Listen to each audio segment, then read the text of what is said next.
प्रभु यीशु मसीह के ज़िंदा सामर्थ्य नाम में आप सबको जय मसीह की।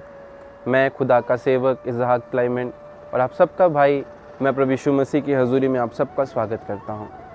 दोस्तों, आज इस वीडियो के ज़रिए, इस वचन के माध्यम से आज मैं आप सबसे, आपके जीवन के साथ, आप सबके साथ मैं बात करना चाहता हूं। मैं हर उस भाई के साथ, हर उस जवान भाई बहन के साथ मैं बात करना चाहता हूं जो अपनी लाइफ के बीच में अपनी कॉलिंग को लेकर, अपनी बुलाहट को लेकर जो स्ट्रगल कर रहे हैं।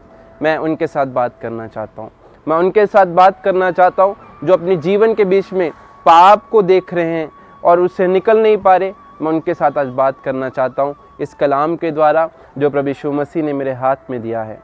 मैं चाहता हूँ कि आप इस वीडियो को शुरू से लेकर अंत तक देखें ताकि खुदा का वचन आपसे बात करे। Hallelujah, praise the Lord.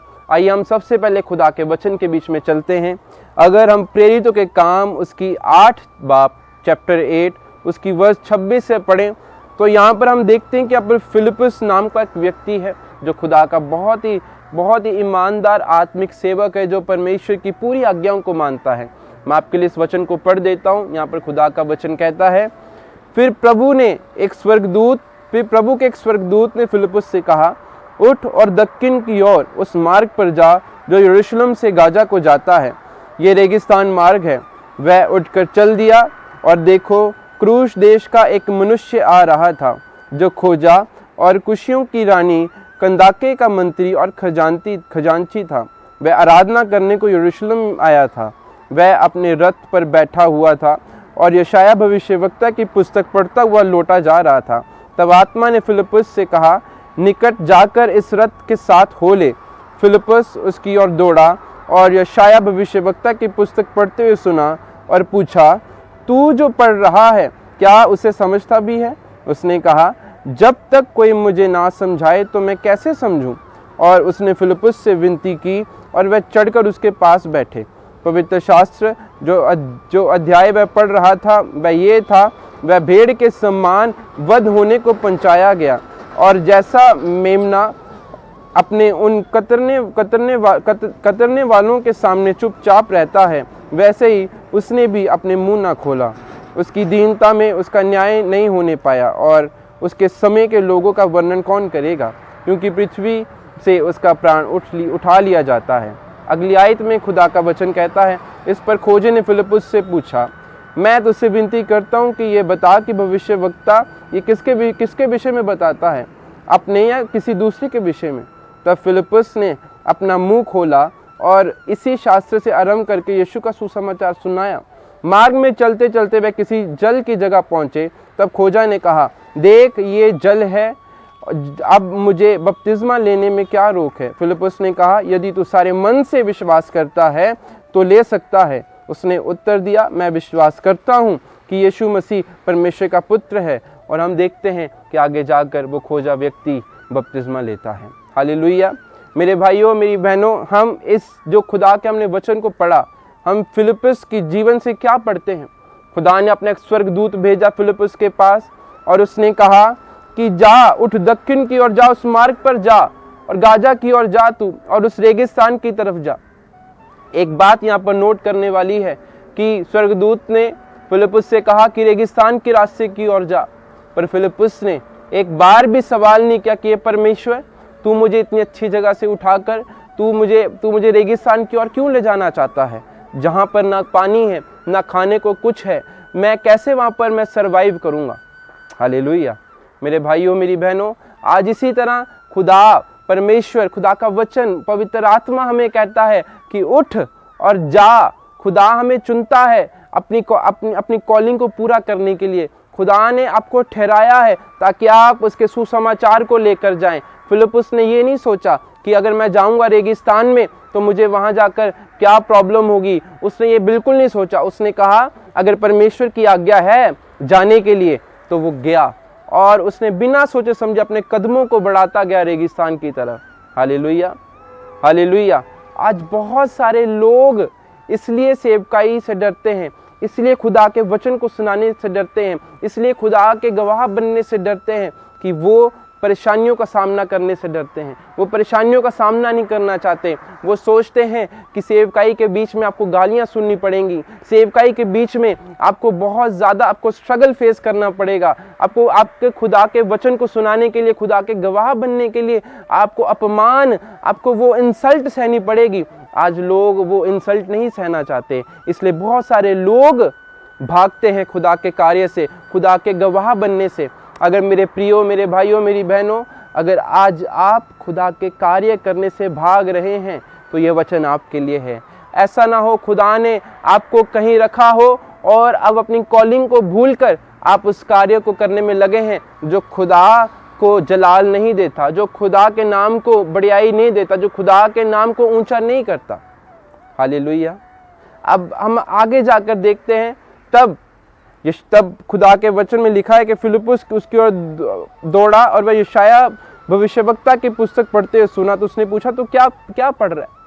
तो वो खोजा ने उस व्यक्ति को, उस दास को, एक जो खुदा का दास था, उसको अपने जो उसका घोड़े का जो उसका रथ था उसके ऊपर इनवाइट किया। उसने कहा कि हे फिलिप्पुस, तू आ, तू मुझे समझा, तू मुझे बता कि मुझे क्या करना चाहिए। Hallelujah, hallelujah. मेरे भाइयों, मेरी बहनों, आज खुदा आपको इसलिए उन जगहों पर रखता है, अगर खुदा ने आपको एक अच्छी जॉब दी है, खुदा ने आपको एक अच्छा फ्रेंड सर्कल दिया है, अगर खुदा ने आपको अच्छी रहन सहन की जगह दी है, तो खुदा ने वो इसलिए नहीं दी ताकि आप उस जगह का नाजायज़ फ़ायदा अपने लिए उठाएं। खुदा ने वो आपको इसलिए दी है जगह ताकि आप खुदा के कलाम को लोगों को बताएं, खुदा के गवाह बने, प्रभु यीशु मसीह के जी उठने की गवाही दें और लोगों के मरते हुए जीवन को शैतान के जाल से, नरक से बाहर लेकर आएं। Hallelujah, hallelujah. मेरे दोस्तों, आज हमारा जीवन उसी रथ की तरह है। हम खुदा ने अगर हमें किसी ऑफिस के बीच में बिठाया है तो वो हमारा रथ है। हमें जिस तरह फिलिप्पुस ने उस रथ का इस्तेमाल खुदा के वचन को सुनाने के लिए किया, प्रभु यीशु मसीह के जी उठने की गवाही को देने के लिए किया, क्या आज हम अपनी जॉब को, हम अपने फ्रेंड सर्कल को, अपने मोबाइल को, अपने सोशल मीडिया साइट को, क्या हम यीशु मसीह की गवाही के लिए इस्तेमाल कर रहे हैं? नहीं। ऐसे बहुत सारे क्रिश्चियंस को मैं देखता हूँ जिनकी आईडीज़, जिनकी रील्स पंजाबी गानों के ऊपर जो शैतान को जो बढ़ावा देती है, ऐसे कार्य कर रहे हैं। आप ऑफिस के बीच में हैं, आपको खुदा ने एक अच्छी जॉब इसलिए नहीं दी कि आप एक अच्छा धन कमा सके। खुदा का आपको वहाँ पर ले जाने का पर्पस ये है कि आप वहाँ पर खुदा बाप के, प्रभु यीशु मसीह के आप क्या बने? गवाह बने। मैं हमेशा एक बात अपने लोगों को, अपने यूथ को, अपने भाई बहनों को, अपनी कलीसिया को सिखाता हूँ कि प्रभु यीशु मसीह ने संत पौलुस के द्वारा बाइबल के बीच में एक आज्ञा दी है कि तुम क्या हो? तुम जीवित पत्रियाँ हो। खुदा बाप ने हमें लिविंग बाइबल बनाया है, हमें जिंदा बाइबल बनाया है। अगर हम किसी ऑफिस के बीच में हैं, या किसी पॉलिटिकल पार्टी के बीच में भी क्यों ना हो, या किसी भी जगह कहीं किसी भी मंडली के बीच में क्यों ना हो, खुदा ने आपको वहाँ पर जिंदा बाइबल करके भेजा है। अगर आपने प्रभु यीशु मसीह को अपना मुक्तिदाता माना है तो आप जिंदा कलाम बन चुके हैं, और आप लोग आपके करैक्टर से, आपके जीवन से यीशु मसीह को जानते हैं। पर आजकल ऐसा नहीं हो रहा है। आजकल बहुत सारे पास्टर्स, बहुत सारे खुदा के सेवक, भाई बहन, यूथ, इवन कि पास्टर्स के बच्चे भी अपने मसीह होने का नाजायज़ फ़ायदा उठाते हैं और वो व्यभिचार के बीच में जाते हैं, वो यीशु मसीह के नाम को गलत इस्तेमाल करते हैं। बट मेरे भाइयों, मेरी बहनों, फिलिप्पुस ने उस राजे के उस रथ की ओर प्रभावित नहीं हुआ। उसने वहाँ पर परमानेंट रहने के लिए उसने कोशिश नहीं की कि मैं यहाँ पर परमानेंट रहूँ, मैं इस व्यक्ति के साथ, इस खजांची के साथ मैं दोस्ती बढ़ाऊँ अपनी। नहीं, उसका एक ही मकसद था कि वो यीशु मसीह के जी उठने की गवाही दे सके, वो उसको बता सके कि यीशु मसीह क्यों सूली पर चढ़ा, वो उसको बता सके कि यीशु मसीह क्यों जिंदा हुआ, वो बता सके कि यीशु मसीह क्यों इस दुनिया में आया था। आज हमारा मेन मकसद,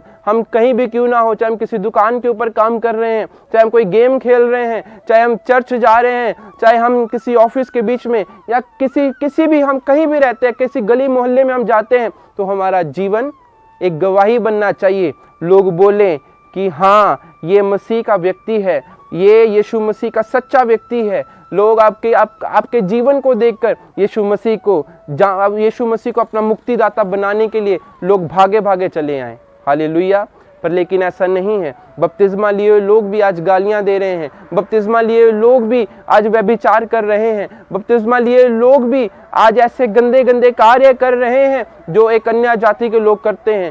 पर मेरे भाइयों मेरी बहनों, अगर आप अपने सर्कमस्टांसेस को भूलकर, अगर आप अपनी पुराने जीवन को भूलकर, अगर आज आप खुदा के साथ वायदा करें कि मुझे खुदा ने जहां भी ठहराया है, जिस भी रथ पर बैठाया है, मैं उस रथ को अपने लिए इस्तेमाल नहीं करूंगा, मैं उस ऑफिस को, उस पोजीशन को, मैं अपनी एबिलिटी को मैं अपने लिए इस्तेमाल नहीं करूंगा, मैं बल्कि इसको खुदा के लिए, खुदा के राज्य को बढ़ाने के लिए इस्तेमाल करूंगा। Hallelujah, hallelujah. तो अगर आप बाइबल के बीच में देखें कि जब उस खोजा व्यक्ति ने बपतिस्मा लिया, उसने विश्वास किया, तो वो जो फिलिप्पुस था उसके रथ से उतरा, तो क्या हुआ, पवित्र आत्मा आया और उसको उठा कर ले चला गया। Hallelujah, hallelujah. वही सेम परमेश्वर जो फिलिप्पुस को कहता है कि तुम जाओ, पैदल जाओ उस व्यक्ति तक, रेगिस्तान के बीच में पैदल चलो, अचानक से पवित्र आत्मा उसको उठा कर ले चलता है। हालेलुया। मेरे भाइयों मेरी बहनों, जब हम परमेश्वर की, हम उस परिस्थितियों के बीच में जब हम वफादार रहते हैं जो हमारे अंगेस्ट रहती है, तब परमेश्वर, जब हम उन परिस्थितियों के बीच में से वफादारी के साथ निकलते हैं, बिना व्यभिचार के बीच में गिरे हुए निकलते हैं, बिना किसी कर्ज के बीच में निकले हुए निकलते हैं, तो खुदा हमारे लिए अपने पवित्र आत्मा को भेजता है ताकि वो हमें एक नया आनंद भरा जीवन दे सके। Hallelujah, hallelujah. मेरी भाइयों मेरी बहनों, हमेशा याद रखो, अगर आपको उत्तम सोना बनना है, अगर आपको उत्तम खुदा के सेवक बनना है, अगर आप चाहते खुदा आपको इस्तेमाल करे, तो उन परिस्थितियों के बीच में खुदा के साथ वफादार होना सीखें जो आपके अंगेस्ट है, जो आपके फैमिली के अंगेस्ट है, जो आपकी पॉकेट के अंगेस्ट है, जो आपकी लाइफ के अंगेस्ट है। जब आप उन परिस्थितियों के बीच में खुदा के साथ वफादार रहेंगे, तो खुदा आपको फिलिप्पुस की तरह आपको उठा ले चलेगा। उस भजन के समान, दिना विच चुकदा है खुदा जिदी बां ओ फड़े। Hallelujah, hallelujah. आज मैं हर उस यूथ भाई, जवान भाई बहन से मैं कहना चाहता हूँ, मेरा परमेश्वर, मेरा प्रभु यीशु मसीह तुम्हारी बाजू को पकड़ना चाहता है, पर तुम्हें अपने व्यभिचार की जिंदगी को, अपनी हर पाप में जिंदगी को छोड़ना पड़ेगा और प्रभु यीशु मसीह को अपना मुक्तिदाता ग्रहण करना पड़ेगा। हालेलुया। आज आप उन लोगों को देखें जो बॉलीवुड के बड़े बड़े एक्टर्स हैं, जो बहुत, जिन्होंने, आज मैं देख रहा था, बहुत बड़ी इंस्टाग्राम इन्फ्लुएंसर, उसने सुसाइड किया। वो लड़की हमेशा खुदा, वो लड़की हमेशा क्या, वो बड़े हंसाने वाले जोक सुनाती थी, रील्स बनाती थी, अचानक क्या उसकी खबर आती कि उसने सुसाइड कर लिया। बॉलीवुड के बड़े बड़े एक्टर्स, बड़े बड़े बिजनेसमैन सुसाइड कर लेते हैं। एक बहुत बड़ा यूट्यूबर है, उससे पूछा गया तुम्हारी खुशी का राज क्या है, तुम खुश रहते हो कि नहीं? उसने कहा कि बहुत बड़ा सवाल मुझसे पूछ लिया, मुझे नहीं पता कि मैं खुश हूं भी कि नहीं हूं। उसके बाद इतना धन, इतना फेम होने के बाद भी वो व्यक्ति खुश नहीं है। आज मेरे भाइयों मेरी बहनों, जो सच्ची शांति है, जो सच्ची खुशी है, वो प्रभु यीशु मसीह की ओर से मिलती है। आज आपको जरूरत है, आपके पास जितना मर्जी धन क्यों ना हो, आपके पास शांति नहीं है। आप पैसा खर्च के शांति ढूंढना पसंद करते हैं, पर लेकिन पैसे के बीच में शांति नहीं मिलती। बहुत सारे वर्ल्ड के एग्जाम्पल्स हैं। शांति सिर्फ और सिर्फ खुदा के वचन के बीच में है। इसलिए अपना जीवन प्रभु यीशु मसीह को दें, क्योंकि सच्ची शांति प्रभु यीशु मसीह ही देता है। बाइबल बताती है कि जो शांति प्रभु यीशु मसीह देता है, वो शांति सदा तक बनी रहती है। इसलिए फिलिप्पुस की तरह आप उन रेगिस्तान के हालातों में से निकले, वफादारी से निकले। आपकी सैलरी कम है, तब भी आप खुदा के साथ वफादार रहें, क्योंकि अपने खुदा ने आपको उन कम सैलरी के बीच में, उस ऑफिस के बीच में इसलिए रखा है ताकि आप खुदा के सुसमाचार को सुना सके। हालेलुया। खुदा ने आपको प्रमोशन नहीं मिल रहा है, आपको खुदा ने उस जगह पर इसलिए रखा है ताकि आप उस पोजीशन पे रह के प्रभु यीशु मसीह के सुसमाचार को सुनाएं। और जब आप सुसमाचार को सुनाना शुरू करते हैं, तो फिलिप्पुस की तरह पवित्र आत्मा आता है, उठा ले चलता है। फिलिप्पुस की तरह ही आप अपने जीवन के बीच में प्रमोशंस को पाएंगे, आप अपने जीवन के बीच में बढ़ोतरी को पाएंगे, आप अपने जीवन के बीच में हर कर्ज को, हर शराब को, हर व्यभिचार को खत्म होते हुए देखेंगे। हालेलुया। पर कंडीशन क्या है? आपको फिलिप्पुस की तरह आपको उन रेगिस्तान के हालातों से निकलना पड़ेगा, हर उन हालातों से, हर उन तूफानों के अंगेज आपको निकलना पड़ेगा जो आपके विश्वास को परखता है। Hallelujah, hallelujah. हर उस लड़के को, उन लड़कियों को इग्नोर करना पड़ेगा जो उसकी कमजोरी है, हर उस लड़की को, उन सुंदर ड्रेसेस को, उन सुंदर सुंदर जो लड़कियां जो उनको दिखती हैं कि इसने ये किया, इसने वो किया, अट्रैक्शंस को खत्म करना पड़ेगा। हर उस काम करने वाले व्यक्ति को जिसको ज्यादा सैलरी चाहिए, उसका ध्यान परमेश्वर की ओर लगाए, उसकी सैलरी भी बढ़ेगी, पर लेकिन उसका पहला जॉब क्या है? प्रभु यीशु मसीह के सुसमाचार को वफादारी के साथ सुनाना। जब आप ये वफादारी के साथ सुनाना चालू करेंगे तो खुदा का वचन आपको फिलिप्पुस की तरह आपकी बाजू को पकड़कर आपको उठा ले चलेगा। हालेलुया। तो मेरे भाइयों, मेरी बहनों, मैं आशा करता हूं कि ये वचन आपकी लाइफ के बीच में कार्य करेगा और आप जिस भी पोजीशन में हैं, जिस भी जॉब के बीच में हैं, आप अपनी हर पोजीशन को, हर जॉब को, हर पैसे को, अपनी एबिलिटी को, अपने परिवार को सिर्फ और सिर्फ प्रभु यीशु मसीह के सुसमाचार को सुनाने के लिए इस्तेमाल करेंगे। हालेलुया। आप रात को व्यभिचार करें, अगले दिन प्रचार सुनाएं, लोगों को गवाही दें, तो लोग आपके जीवन से ठोकर खाएंगे, क्योंकि आप झूठे गवाह हैं खुदा के। अपने पाप को माने, पाप को छोड़ें और फिर खुदा के सच्चे सेवक बनकर आप उभरें, खुदा आपको उठाएगा। हालेलुया। मैं प्रार्थना करना चाहता हूँ, प्रभु यीशु मसीह, आज मैं दुआ करना चाहता हूँ हर उस भाई बहन के लिए जो इस वचन को सुन रहा है, जो अपनी पोजीशंस के ऊपर, अपनी जगहों पर होकर स्ट्रगल कर रहा है, आत्मिक जीवन के बीच में स्ट्रगल कर रहा है। पिता परमेश्वर, खुदा बाप, उन्हें इन स्ट्रगल्स के बीच में निकलने के बीच में पिता परमेश्वर उनकी मदद कर, उनकी सहायता कर मेरे पिता परमेश्वर जी। जब वो ये वचन सुने पिता परमेश्वर, वो फिलिप्पुस की नाई विश्वास करें और उस रेगिस्तान के हालातों में किसी भी चीज की परवाह किए बिना पिता परमेश्वर तेरे राज्य को फैलाने की एक मुहिम चलाकर, दौड़ के बीच में दौड़कर पिता परमेश्वर रूहों को बचाने वाले बने और एक सच्चे सेवक, सच्चे गवाह बनने पाए मेरे पिता परमेश्वर जी। धन्यवाद करते पिता परमेश्वर, हर दुष्ट आत्मा, व्यभिचार, गंदी आत्मा पिता परमेश्वर हर व्यक्ति के जीवन से निकले जो इस वीडियो को देख रहा है पिता परमेश्वर। बड़ी गवाहियां इस वीडियो के थ्रू पिता परमेश्वर आए पिता परमेश्वर जी। इस दुआ को सुने, कबूल करें, प्रभु यीशु मसीह के जिंदा सामर्थी नाम से मांगते हैं, आमीन। मेरे भाइयों, मेरी बहनों, हम जल्द एक और नए वचन के साथ मिलेंगे। प्रभु यीशु मसीह के जिंदा सामर्थी नाम से मांगते हैं, आमीन।